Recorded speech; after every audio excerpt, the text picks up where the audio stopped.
निकालना है। बाहर निकालने का काम कौन करता है? फाइबर करता है। क्या करता है? फाइबर। फाइबर क्या करता है? पाचन नहीं होता उसका। दो प्रकार के, वाटर सोल्यूबल, इनसोल्यूबल, दो प्रकार के होते हैं। जो वाटर सोल्यूबल फाइबर वो तो पाचन के साथ जाते हैं, लेकिन इनसोल्यूबल फाइबर वो पानी में नहीं जाता, वो वही रहता है। वो क्या करता है? मल से पानी को खींच लेता है, उसका शरीर को फूलता है, और फुलाने के बाद वो मल अपने आप बाहर निकलता है। एनिमा लेने की आवश्यकता नहीं है, और चूर्ण लेने की आवश्यकता। ये चूर्ण लेने के लिए इश्तिहार दिखाने को लाया। एक पेपर का एक पेज, गैस अम्ल मलबद्ध लीवर, अरे बाप रे, पूरा एक ही पेपर है। एक पेज, लाखों रुपए इसका उसने खर्चा किया है। क्या करता है? चूर्ण खाओ, क्योंकि आपको मलबद्धता नहीं होगी। सही बात है ना? सही बोले। अब एक चमचा चूर्ण लिया, 8 दिन के बाद एक चमचे से नहीं होता, क्योंकि 2 चमचा बाद में चूर्ण काम नहीं करता। तो बोलते डॉक्टर एनिमा लो, और फिर एनिमा की भी कौन सा पानी एनिमा लेते हैं मुझे बताओ? कौन सा पानी एनिमा लेते हैं? और उसको बोलते हैं नेचुरोपैथी। अरे नेचुरोपैथी कैसा है? नेचुरल में कहाँ एनिमा है, कहाँ चूर्ण है? अरे मूर्ख बना रहे, मूर्ख बना रहे, शुद्ध मूर्ख। ये नेचुरोपैथी नहीं, सच। हमारा जो मिलेट है, ज्वार, बाजरा है, झंगोरा है, मंडुआ है, कांगनी है, हरी कांग है, कोदरा है, कोदो मिलेट है ना। एक है, उसमें 8 से लेकर 16% फाइबर है। कितना है? 8 से लेकर 16%। यानी जब आप ज्वार खाओगे, बाजरा खाओगे, या मंडुआ, मंडुआ माने जिंगल मिलेट, रागी, ये बाजरा, आपने झंगोरा, बाजरा मिलेट, फॉक्सेल मिलेट में कामनी, ये खाओगे, उसमें फाइबर है। खाने के बाद क्या होगा? वो फाइबर खुलेगा और मन को अपने आप आगे बढ़ाएगा। आपको कोई करना नहीं पड़ेगा। दिन में तो 3 बार मल के नियोजन अपने आप हो जाएगा। चूर्ण लेने की आवश्यकता नहीं है। अगर मलबद्धता, कॉन्स्टिपेशन को आप अवॉइड करना चाहते हैं, तो पहला काम करना होगा, गेहूं और चावल छोड़ना पड़ेगा। गेहूं चावल खाना तो हाथ तिला बंद करना पड़ेगा। दे देंगे। दूध पीना, मुझे मिठाई खाना बंद करना पड़ेगा। कब करेंगे? तो कैंसर आएगा, डायबिटीज आएगा, जरूर आएगा। गुड़ के बारे में क्या? शायद गुड़ भी वही है, मैं आऊंगा, उसमें भी आएगा, गुड़ पर भी आता होगा। आप चिंता न करें, मुझे मालूम है आपका पेट बाहर आ गया है, तो आप जरूर गुड़ खाते हो। देखिए, विषय समझ में आ गया ना? आपको हेडेक होता है, हेडेक माने सिर दर्द होता है, माइग्रेन होता है, ये यहाँ की पीड़ा होती है, जोड़ों का दर्द होता है, छाती का दर्द होता है, गर्दन का जोड़ होता है, कमर का जोड़ होता है, पीठ का दर्द होता है, घुटने का दर्द होता है, होता है ना? फिर क्या करते हैं? आपको हेडेक हो गया तो क्या डालते हैं? बाम लगाते हो, लगा दो। डॉक्टर के पास जाओगे तो क्या बोलता है? वो गोली देता है, काहे की? Pain killer. गोली दी, गोली खाने के बाद पेन बंद हो गया। पेन बंद नहीं होता, पेन है वहां, लेकिन पेन का संदेश मेंदु तक नहीं पहुंचता, मस्तिष्क तक। वो तोड़ दिया है गोली ने, यानी वो हो रहा है, लेकिन मस्तिष्क को संदेश नहीं गया। मस्तिष्क बोलता है ठीक है। बात देखिए, आप जब भी गेहूं की रोटी खाते हो, सफेद चावल खाते हो, या आपका मिठाई खाते हो, दुग्धजनक पदार्थ खाते हो, मैदा खाते हो, ये हमारा जो है मल वही रुकता है, और जो रुकता है वो सड़ता है। जो बहता है वो निर्मल है, जो रुकता है वो सड़ता है। सड़न करने वाले जीवाणु बैड बैक्टीरिया होते हैं। 3 प्रकार के जीवाणु होते हैं, एक गुड बैक्टीरिया, एक इंटरमीडिएट बैक्टीरिया, एक बैड बैक्टीरिया। अब ये मल बाहर नहीं निकल रहा है, क्योंकि फाइबर नहीं है। आपने गेहूं चावल खाया, फाइबर नहीं है, बाहर नहीं निकल रहा है, तो ये बैड बैक्टीरिया आ गए, उसको सड़ा रहे। सड़न क्रिया से दुर्बल जो बहुत ही खतरनाक जहरीले वायु है, कीटोन है, हाइड्रोजन सल्फाइड है, अमोनिया है, नाइट्रोजन ऑक्साइड है, कार्बन मोनोऑक्साइड है, ये खतरनाक जो जिसको हम इसमें अपान वायु कहते हैं,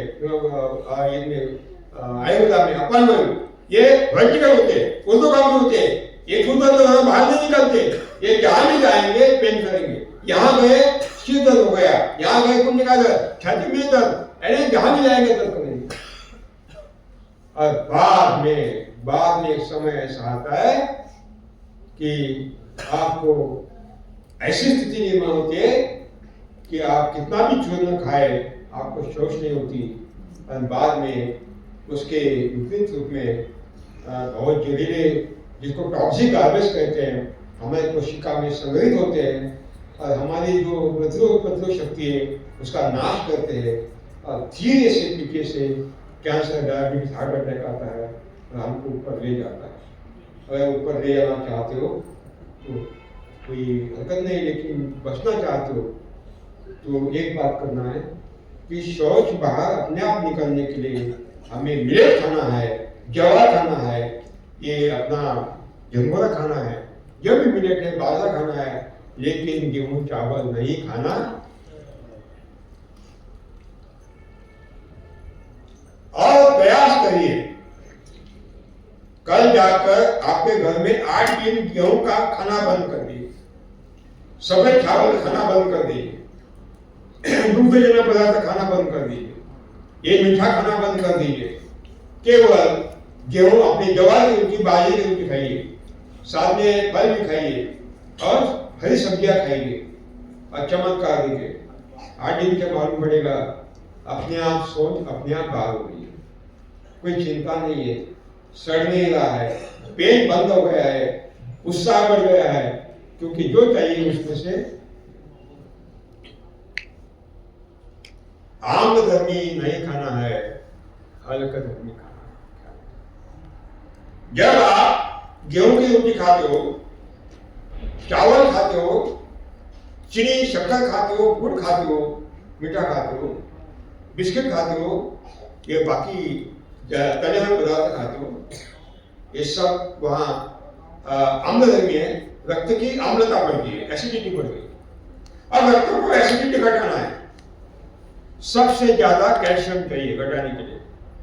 तो कैल्शियम बाहर का कैल्शियम स्वीकार नहीं करता शरीर, हमारा शरीर बाहर का गोली के रूप में आया कैल्शियम स्वीकार करता नहीं, उसको हाइड्रोकेमिकल चाहिए, मुझे वनस्पति जन्य कैल्शियम चाहिए। इसका मतलब है वो कैल्शियम उसको चाहिए ये एसिडिटी को घटाने के लिए, तो कैल्शियम नहीं मिल रहा है तो हड्डियों से कैल्शियम उठाता है, कायम से हड्डियों से, दांतों से कैल्शियम उठाता है, तो दांत कमजोर बनते हैं, हड्डियों को छेद होते हैं, ऑस्टियोपोरोसिस होता है और बाद में कैंसर होता है हड्डी का, बाद में हड्डी का कैंसर। ये क्यों हो रहा है? क्योंकि रक्त कहां से ले रहा है? हड्डियों से ले रहा है। इसका अर्थ है एक ही पाप किया है हमने, क्या खाया है? गेहूं चावल खाया है, गुड़ खाया है, मीठा खाया है और मैदा खाया। मैं कभी भी चावल नहीं खाता, गेहूं की रोटी नहीं खाता, मैदा नहीं खाता, दूध नहीं पीता, दही नहीं खाता, घी नहीं खाता, मुझे कोई बीमारी नहीं है,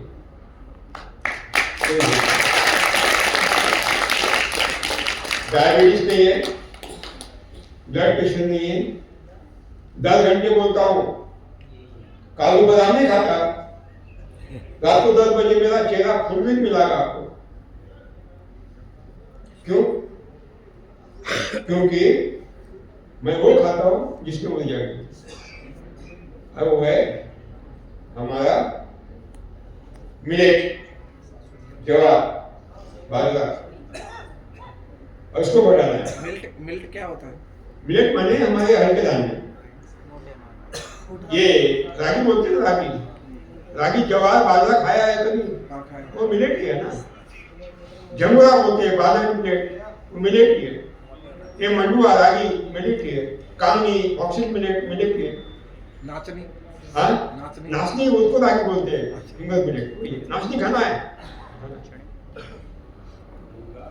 बच्चों को कैल्शियम की कमी है, मानव को भी कैल्शियम की कमी है। कैल्शियम की क्यों कमी है? क्योंकि हड्डियों से पूरा करेंगे लिया जा रहा है, रक्त हमारा हड्डियों से ले रहा है ना, कैल्शियम की कमी होगी। हाँ। रागी में, नाचनी में, फिंगर मिलेट में, मंडुआ में 100 ग्राम में 344 मिलीग्राम क्या है? कैल्शियम। यानी जवार से 20 गुना ज्यादा, गेहूं से 30 गुना ज्यादा। तो मंडुआ खाना है, मैंने क्या खाना है? मंडुआ में रागी, नाचनी खाना है, नाचनी खाना है। आपकी हिंदी में मंडुआ बोलते हैं, आपकी भाषा में क्या बोलते हैं? हरियाणवी में क्या बोलते हैं मंडुआ? रागी को रागी बोलते हैं। रागी बोलते हैं ना? रागी बोलते हैं। ठीक है, तो बोलते हैं। तो साथियों, बीमारी की शुरुआत हम करते हैं। कैंसर, डायबिटीज को हम बुलाते हैं, नहीं तो नहीं आते। हम निमंत्रण पत्रिका भेजते तब आते। उदाहरण दूंगा,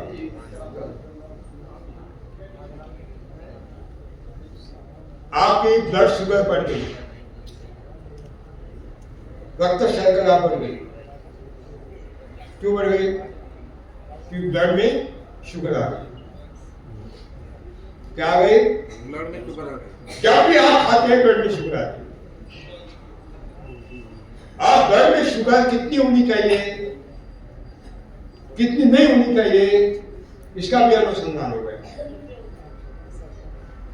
0 से लेकर 100 तक मानक तैयार की गई। इसको बोलते हैं ग्लाइसेमिक इंडेक्स। अगर हमारे ब्लड में 54 मानक के नीचे शुगर है, तो आपको डायबिटीज नहीं होगा। 54 के ऊपर है कि डायबिटीज होगा। इसका मतलब है हमारे ब्लड में जब तक ग्लाइसेमिक इंडेक्स 55 के नीचे है, तो उतना जो शर्करा है, ब्लड शुगर, उसको नियंत्रित करने का काम इंसुलिन करता है। ये इंसुलिन पैनक्रिया पैदा करता है। पैनक्रिया में 12 लाख बीटा सेल्स होते हैं, और बीटा सेल्स इंसुलिन को स्थिर करता है। ये इंसुलिन रक्त में आता है और क्या करता है? ये जो शर्करा है वो पेशियों को, कोशिका तक पहुंचाता है। इंसुलिन खोलता है, अंदर कोशिका ग्लूकोज दे देता है। हमारे रक्त की शर्करा, यानी ईश्वर ने एक व्यवस्था कर दी है कि आपके भोजन में से इतनी शर्करा आप लेते हो 55 के नीचे, तो सारी की सारी शर्करा ऊर्जा के रूप में, ग्लूकोज के रूप में हमारे शरीर में लाखों करोड़ जो कोशिकाएं हैं उनको भेजने का काम रक्त करता है। उतना ही शर्करा खाना है जितना हमारे पैनक्रिया स्थिमित करने वाले इंसुलिन को, उसको जो कोशिका तक पहुंचाने की क्षमता है, उसके ऊपर नहीं, उसके ऊपर। आप मुझे बताइए, मैं बताता हूँ। 54 के ऊपर ग्लाइसेमिक इंडेक्स, रक्त शर्करा बढ़ाने का काम कौन से खाद्य करते हैं? 54 के नीचे कौन से? 54 के नीचे ग्लाइसेमिक इंडेक्स बढ़ाने का काम हमारे मिलेट करते हैं, ज्वार बाजरा। अरे जब आप ज्वार बाजरा रागी ये खाते हैं, उसके साथ दलहन खाते हैं, दालें, उसके साथ हरी सब्जियां खाते हैं, फल खाते हैं, तो हमें डायबिटीज नहीं होता। क्योंकि रक्त शर्करा उतनी बढ़ती है जितनी पाचन करने की क्षमता इंसुलिन की होती है, वो अपने आप पाचन हो जाता है। हमारे रक्त में अतिरिक्त ब्लड शुगर नहीं रहती, समृद्धि। लेकिन आप गेहूं खाते हो, गेहूं का ग्लाइसेमिक इंडेक्स 82 है, 82। कितना चाहिए? 54 के नीचे। कितना है? 82। यानी ब्लड शुगर बढ़ गई, अतिरिक्त बढ़ गई। सफेद चावल 84 है, ब्लड शुगर बढ़ गई। आपने चीनी खाया, शुगर 190 है, शुगर बढ़ गई। मैदा खाया, शुगर बढ़ गई। यानी इसका मतलब है जब आप गेहूं खाओगे, सफेद चावल खाओगे, चीनी खाओगे, आपका गुड़ खाओगे, तो शर्करा बढ़े। आप 55 तक 54 तक को पचाने की क्षमता है। अब आपने ऊपर खाया, पैंक्रिया क्या करता है, 54 तक पाचन करता है, ऊपर पाचन करने की क्षमता नहीं है, तो ब्लड में शुगर आ गई। ब्लड में शुगर आ गई तो डॉक्टर के पास चले गए, तो बोलते ब्लड शुगर बढ़ गई है। ये टाइप के रोग तो सारा आपका जेब खाली करता है और बाद में बताता है कि आपको अभी एक गोली लेना है परमानेंट मरने तक। हाँ, मरने के बाद भी ऊपर ले जाना है साथ में, वहाँ भी डायबिटीज होगा ना, तो गोली लेना पड़ेगा। बाद में गोली क्या करती है, गोली वो उपाय नहीं है। गोली क्या करते हैं, अतिरिक्त शर्करा जो आई है तो पैंक्रिया को प्रेशर कर डालती है कि ज्यादा इंसुलिन पैदा करो, एक्टिव करती है। तो ये पैंक्रिया क्या करता है, अंडर प्रेशर आदेश आया ऊपर का, तो ज्यादा पैंक्रिया इंसुलिन तैयार करता है। तो एक दिन क्या होता है, थक जाता है, वो थक जाता है, तो बीटा सेल जो मर जाते हैं, वो पैंक्रिया इंसुलिन पैदा नहीं करता, तो रक्त शर्करा भी बढ़ गई है। डॉक्टर के पास जाते हैं, तो डॉक्टर बोलता है अब इंसुलिन बंद करना बंद हो गया है। तो क्या करना है, इंसुलिन का इंजेक्शन देना, ले खुद ही मार ले, खुद ही। क्या कर रहे हो, खुद को टोस क्या कर रहे हो, हाँ? गुंगा कर रहे हो। अब बाद में इंसुलिन गया, रोज का इंजेक्शन, ये बाह्य वस्तु है, शरीर स्वीकार नहीं करता। यही दिन ऐसा आता है कि रेजिस्टेंस पैदा होता है। हमारी कोशिकाएं इंसुलिन को स्वीकारती ही नहीं। और जब हमारी कोशिकाएं इंसुलिन को स्वीकारती नहीं, तो डायबिटीज की मृत्यु बिल्कुल होना ही है। और डायबिटीज का अगला कदम है कैंसर। डायबिटीज कैंसर हमने बुलाया है, खुद नहीं आए, हमने बुलाया। साथी, इसका मतलब है, मुझे बताइए क्या नहीं खाना है, गेहूं, चावल, दूध। आप देखेंगे क्या क्या कौन कौन खा रहा है। ठीक है, 3 दिन खा लेंगे, जाकर नहीं खाना है कि नहीं खाना, वो अभी खाना है। ऊपर का टिकटी कटेगा, मैं बोल दूंगा। जौ जौ नहीं खाना है, मक्का नहीं खाना है, मक्का भी नहीं, उसमें स्टार्च ज्यादा है, स्टार्च चना चना खाना है लेकिन कम खाना है। ये मूंग बहुत अच्छा है, मूंग तुअर बहुत अच्छा है, मसूर अच्छा है, लेकिन तुअर में एसिडिटी ज्यादा है। नहीं वो रासायनिक कृषि है यार, एसिडिटी रासायनिक कृषि से बड़ी है। मतलब ये जो दाल उधर जाता है उसके अंदर रासायनिक रासायनिक कृषि से आ गई है। अगर मेरी विधि से आपको उगाते तो एसिडिटी नहीं अपने घर से जो बनाएंगे दाल वो नहीं होगी। कोई की दाल हमारी घर, केमिकल से हम तो वो हरहर की दाल ही नहीं खाते घर में। अभी क्या है देखिए, सबसे बढ़िया मूंग की दाल नंबर 1 क्या है, मूंग की दाल। उसके बाद नंबर 2 है मसूर की दाल। कौन सा है, साबित और दोनों भी, हाँ? साबित और दोनों भी, मसूर की दाल। छिलका बिना छिलका, तीसरा है चने की दाल। चौथा है ये अपने मूंग मसूर चना अरहर की दाल।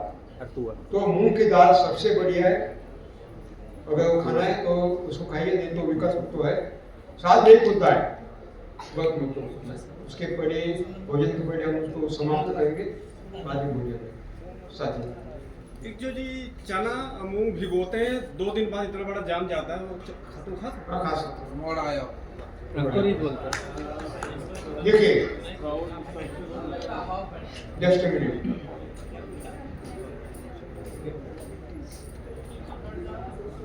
साथियों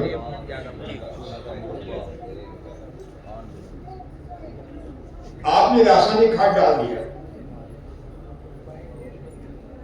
यूरिया डाल दिया, यूरिया भूमि में गया, बारिश आई और यूरिया नाम के एंजाइम, क्या नाम है, यूरिएज, क्या नाम है? यूरिएज।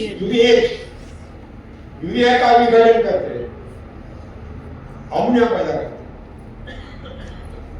बाद में अमोनिया का विघटन नाइट्रोसोमोनास जीवाणु और नाइट्रोटॉक्सिक जीवाणु होते नाइट्राइट बनता है। बाद में नाइट्राइट का विघटन नाइट्रोबैक्टर जीवाणु और पेनिसिलियम फंगस करते हैं, क्या बनता है? नाइट्रेट बनता है। और ये नाइट्रेट भूमि में आ गया, जड़ों ने उठाया, क्योंकि नाइट्रेट नाइट्रोजन नाइट्रोजन में देती है। ऐसा ये संकर बीज है, जैसे बड़ी बीज है या उन्नत बीज है जो आप लगाते हो, आप लगाते हो तो पर मैं बताऊंगा कैसा षड्यंत्र है। तो क्या करते हैं, अगर 10 ग्राम नाइट्रेट चाहिए तो 20 ग्राम उठाते हैं।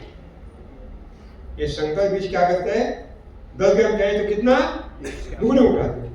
आपने 20 ग्राम नाइट्रेट उठाया, शरीर को 10 ग्राम चाहिए, 10 ग्राम बचा है तो 10 ग्राम कोशिका के अंदर वो टॉक्सिक आवेश के रूप में, जहरीले कूड़े के रूप में जमा हो गया। यानी बाहर का जहर कहां गया? हमारे शरीर में एक पानी में घुल गए, सिंचन के जड़ों ने उठाया और सब्जियों में गए और सब्जियां खाई, हमारे शरीर में आ गए। अरे नाइट्रेट हमारे शरीर में आ गए, कोशिकाओं में इकट्ठा हो गए। ये बहुत खतरनाक है।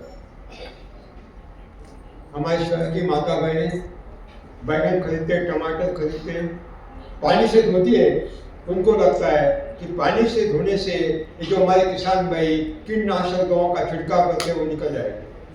ऐसा नहीं होता, ऐसा नहीं होता। जैसे किसान जहरीले कीटनाशक दवाओं का छिड़काव करते हैं, विदिन 7 सेकंड 7 सेकंड के अंदर वो सारे अवशेष खींच ले जाते हैं और हमारे कोशिका के अंदर जो फैट है, 2 कोशिकाओं के बीच में इंटरसेल्युलर वैक्यूल्स है, उसमें आके ये सारे अवशेष में सम्मिलित हो जाते हैं। आप खरपतवार नशी दवा का उपयोग करते हैं, विडीसाइड, खरपतवार को खत्म करने के लिए, उसके अवशेष भी हमारे शरीर में। हमारी रोग प्रतिरोधक शक्ति हमारे जन्म के समय ईश्वर ने दी हमें, इनेट इम्यूनिटी। ये 5 प्रकार की होती है, 5 खंड है इसके रोग प्रतिरोधक शक्ति के। पहला है व्हाइट ब्लड सेल, सफेद रक्त कोशिकाएं। दूसरा है टी लिम्फोसाइट सेल, लाल रक्त कोशिकाएं। तीसरा है बी लिम्फोसाइट सेल, मेसोफिल और न्यूट्रोफिल्स। 5 प्रकार के खंड होते हैं।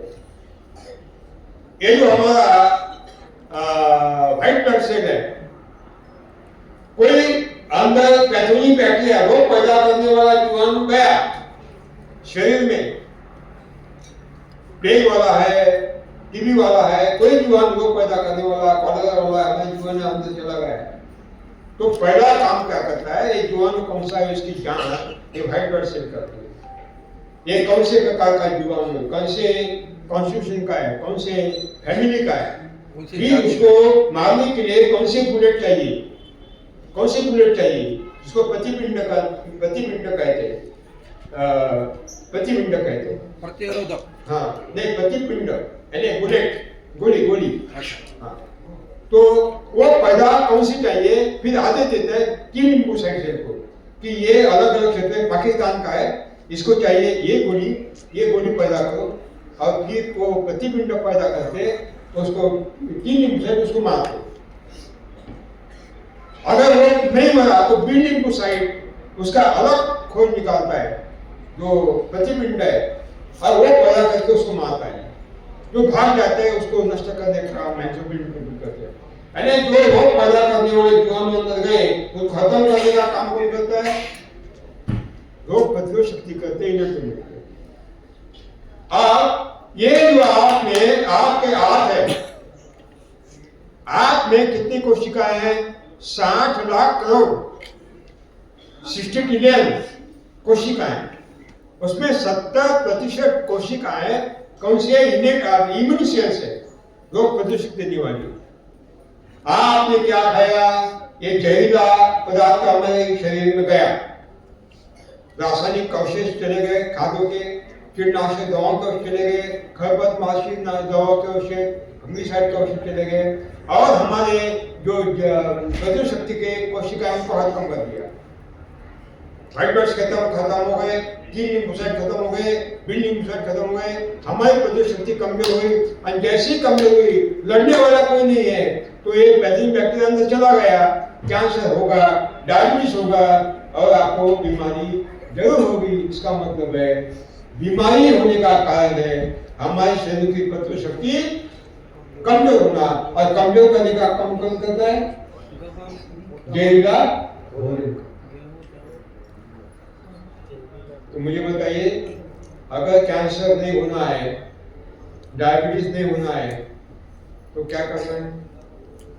सबसे पहले जहरीला खाना छोड़ना पड़ेगा, जहरीला खाना छोड़ना पड़ेगा, इसका मतलब है रासायनिक खाद, रासायनिक कीटनाशक का उपयोग नहीं करना है। जैविक खेती में भी आप जैविक खिलाते हो, ये कंपोस्ट है, वर्मी कंपोस्ट है, उसमें कैडमियम है, आर्सेनिक है, मर्क्यूरी है, लेड है, रेडियोएक्टिव एलिमेंट्स है, इसमें थोरियम है, उसमें यूरेनियम है, जो खतरनाक अत्यंत जहरीले ये जड़ पदार्थ है, हाईली टॉक्सिक हेवी मेटल्स, और हमारे शरीर में जाते हैं। अगर आप जैविक खेती से पैदा करते हो, गोबर खाद से पैदा करते हो, या अपने कंपोस्ट कंपोस्ट से पैदा हो, ऑर्गेनिक फार्मिंग से पैदा करते हो, ये भी जड़ है, वो भी हमारी इम्यूनिटी को खत्म करता है। इसका मतलब है हमें नंबर 1 रासायनिक खेती करना बंद करना है, रासायनिक खेती में पैदावार खाना नंबर 2, जैविक खेती में पैदा करना खाना भी नहीं खाना, क्योंकि पर्यावरण का विनाश करता है, ग्लोबल वार्मिंग को बढ़ाता है, साथ में हमारी इम्यूनिटी को खत्म करता है, साथ में हमें गोआधारित खेती का भी नहीं करना है। तो क्या करना है? सुभाष पालेकर कृषि में कोई खाद डाला ही नहीं जाता। अगर खाद डाला ही नहीं जाता है तो खाद्य के अवशेष शरीर में जाने की संभावना नहीं है। और खादों के अवशेष नहीं गए तो आपको बीमारी होने की गुंजाइश नहीं है। आपकी रोग प्रतिरोधक शक्ति खत्म होने की संभावना नहीं है। कीटनाशक दवाओं का छिड़काव नहीं करते, क्योंकि ह्यूमस के माध्यम से हमारे पौधों की रोग प्रतिरोधक शक्ति को हम बलवान बनाते हैं। कीट आती नहीं, बीमारी आती नहीं। हमारे मित्र कीट है जो दो दुश्मन कीटों को सफाई करते हैं। मित्र कीट है जैसे प्रीडेटर है, भक्षक मित्र कीट, पैरासाइट परोपजीवी मित्र कीट है। वो क्या करते हैं?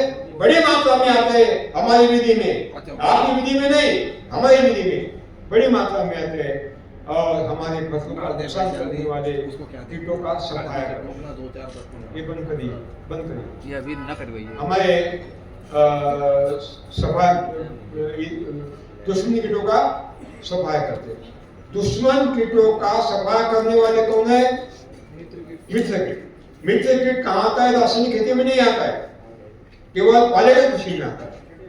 इसका मतलब है हमारे खेती में मित्र कीट हमारा काम तमाम करता है, हमें छिड़काव की आवश्यकता नहीं।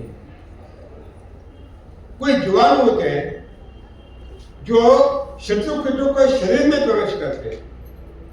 एंटोमोपैथोजेनिक बैक्टीरिया है, एंटोमोपैथोजेनिक फंगसेस है, एंटोमोपैथोजेनिक वायरसेस है, एंडोपैथोजेनिक प्रोटोजोआ है, एंडोपैथोजेनिक निमेटोड है।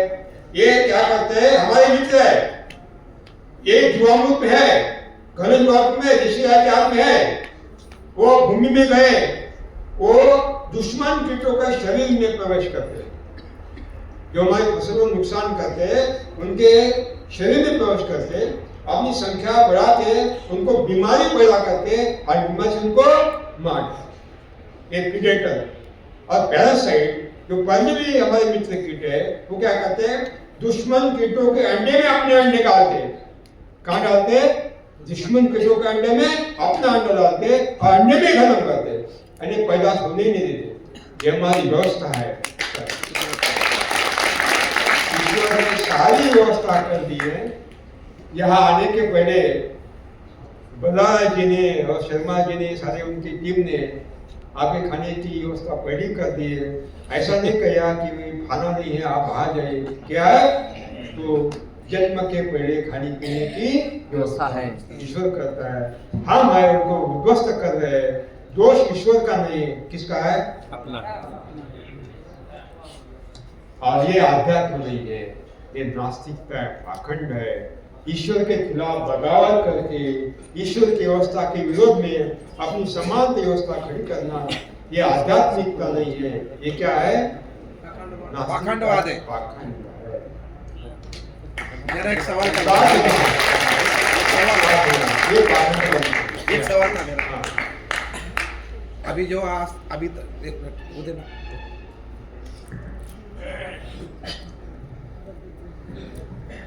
नमस्कार, मेरा नाम दुनियाराम लश्कर है, फ्रॉम छत्रपति संभाजी नगर। तो अभी तक जो आपने जो विचार किए अति अनमोल, इसका कोई मोल नहीं कर सकते हम लोग, लेकिन हम शब्दों से आपको बहुत धन्यवाद देते हैं।